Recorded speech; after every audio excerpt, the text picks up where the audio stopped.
आज हम लोग construction of first recombinant DNA के बारे में पढ़ेंगे।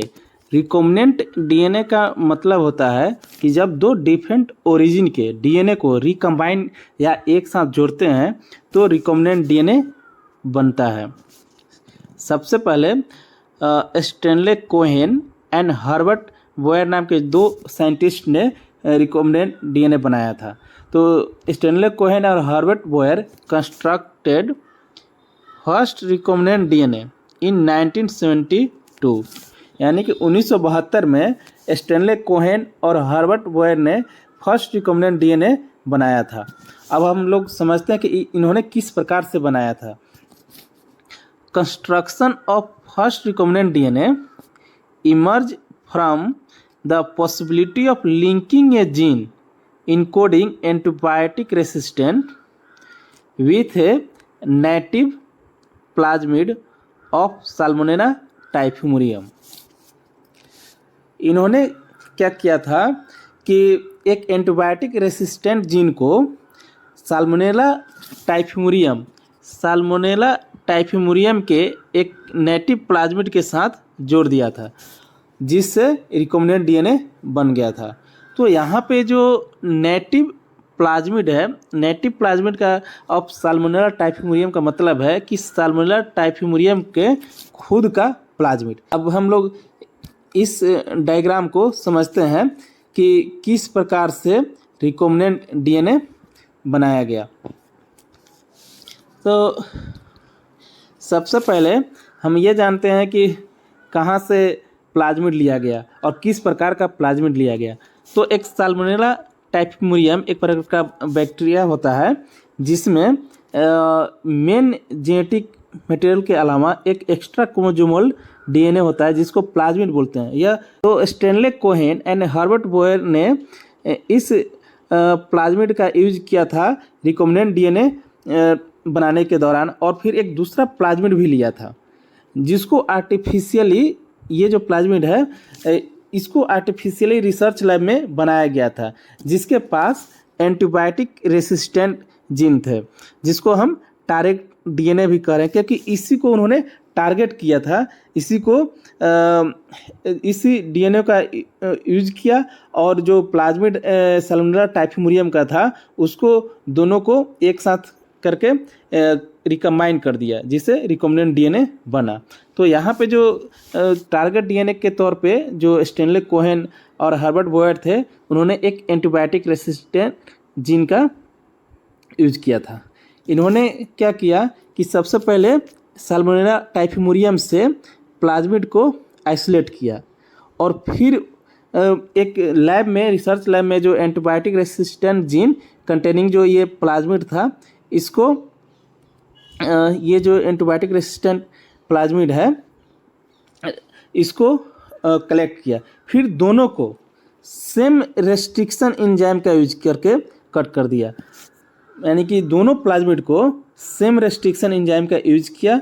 और यहाँ पे जो रेस्ट्रिक्शन एंजाइम है यह एक प्रकार का कैंची का काम करता है, यानी कि सीजर का काम करता है, इसीलिए इसे मोलिकुलर सीजर भी बोलते हैं, क्योंकि ये जो मोलिकुलर सीजर है दो डीएनए मोलिकुल को कट करने के लिए यूज होता है। यहाँ पे जो मोलिकुलर सीजर है इसे रेस्ट्रिक्शन एंजाइम इसलिए भी बोलते हैं क्योंकि ये दोनों प्लाज्मिड को एक स्पेसिफिक सीक्वेंस पे कट करता है, यानी कि एक स्पेसिफिक पॉइंट पे कट करता है, इसलिए इसे रेस्ट्रिक्शन एंजाइम भी कहते हैं।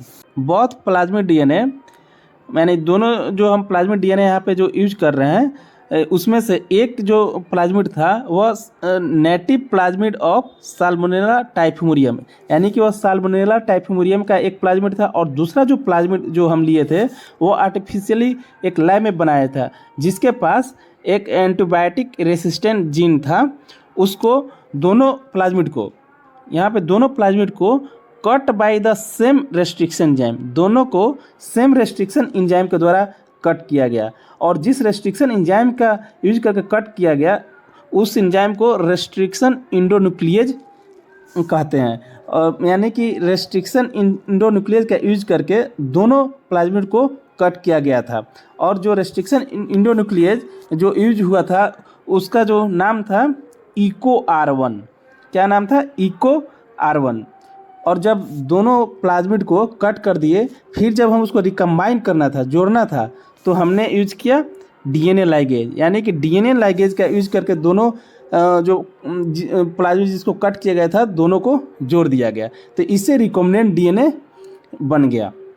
सेम रेस्ट्रिक्शन एंजाइम का यूज करके नेटिव प्लाज्मिड में भी कट लगाया गया, और फिर जो एंटीबायोटिक रेसिस्टेंट जीन जिस प्लाज्मिड में था वहाँ पे कट लगाया गया।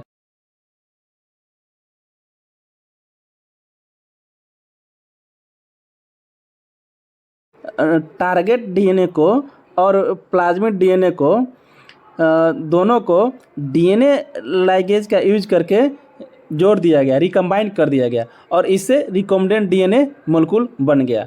तो रिकॉम्बिनेंट डीएनए मॉलिक्यूल कहने का मतलब जब दो डिफरेंट सोर्स से डीएनए को आइसोलेट करके और उसको जब हम सेम रेस्ट्रिक्शन एंजाइम के द्वारा कट करते हैं, फिर जब डीएनए लाइगेज का यूज करके जोड़ते हैं, तो उससे जो डीएनए मॉलिक्यूल बनता है उसको रिकॉम्बिनेंट डीएनए मॉलिक्यूल कहते हैं। यहाँ पे जो आप देख रहे हैं, ये जो रिकॉम्बिनेंट डीएनए मॉलिक्यूल बना है, ये दो डिफरेंट सोर्स के डीएनए से मिलने से बना है। एक जो डीएनए सोर्स था वह साल्मोनेला टाइफिमुरियम था, और दूसरा जो सोर्स था डीएनए का वह एक प्लाज्मिड था जिसे आर्टिफिशियली रिसर्च लैब में बनाया गया था। तो जब दोनों डिफरेंट सोर्स के डीएनए को रिकम्बाइन किया गया तो उससे रिकॉम्बिनेंट डीएनए मॉलिक्यूल बना, और फिर इस रिकॉम्बिनेंट डीएनए मॉलिक्यूल को स्टैनले कोहेन और हर्बर्ट बोयर ने ई कोलाई में ट्रांसफ़र कर दिया। आप यहाँ पे देखेंगे कि ई कोलाई में ट्रांसफ़र कर दिया गया। तो रिकॉम्बिनेंट डीएनए मॉलिक्यूल का ई कोलाई में ट्रांसफ़र करना, इंट्रोड्यूस करना, उस प्रोसेस को ट्रांसफॉर्मेशन बोलते हैं। क्या बोलते हैं? उस प्रोसेस को ट्रांसफॉर्मेशन बोलते हैं। फिर यहाँ पे जो antibiotic resistant gene E coli में ट्रांसफ़र हो जाने के बाद वह ई कोलाई को एंटीबायोटिक रेसिस्टेंट बना दिया, और ई कोलाई को क्लोनिंग होस्ट भी कहते हैं, क्योंकि ये जो एंटीबायोटिक रेसिस्टेंट जीन जो प्लाज्मिड में था वह ई कोलाई के डीएनए पॉलीमरेज का यूज करके जो है वो जो प्लाज्मिड था वह खुद को रेप्लिकेट किया और मल्टीपल कॉपी बनाया एंटीबायोटिक रेसिस्टेंट जीन का। तो आप देख सकते हैं यहाँ पे कि जो प्लाज्मिड था यहाँ पे उसका मल्टीपल कॉपी बन चुका है, यानी कि जब प्लाज्मिड का मल्टीपल कॉपी बनेगा तो उसमें जो एंटीबायोटिक रेसिस्टेंट जीन जो इंसर्ट किया गया था उसका भी मल्टीपल कॉपी बनेगा। और ये जो मल्टीपल कॉपी बन रहा है, यानी कि सेम एंटीबायोटिक रेसिस्टेंट जीन का मल्टीपल कॉपी बनना, उसको cloning of antibiotic resistant gene कहते हैं। और ई कोलाई को यहाँ पे हम ट्रांसफॉर्म सेल लिखे हुए हैं, इसलिए लिखे हुए हैं कि जब हम रिकॉम्बिनेंट डीएनए मॉलिक्यूल को ई कोलाई में ट्रांसफ़र करते हैं तो उसमें बहुत सारे ई कोलाई में रिकॉम्बिनेंट डीएनए इंट्रोड्यूस हो जाता है। तो जिसमें इंट्रोड्यूस हो जाता है उसको ट्रांसफॉर्म सेल बोलते हैं, ट्रांसफॉर्म ई कोलाई सेल बोलते हैं, और जिसमें नहीं ट्रांसफ़र हुआ तो वैसे ई कोलाई सेल को नॉन ट्रांसफॉर्म सेल्स बोलते हैं।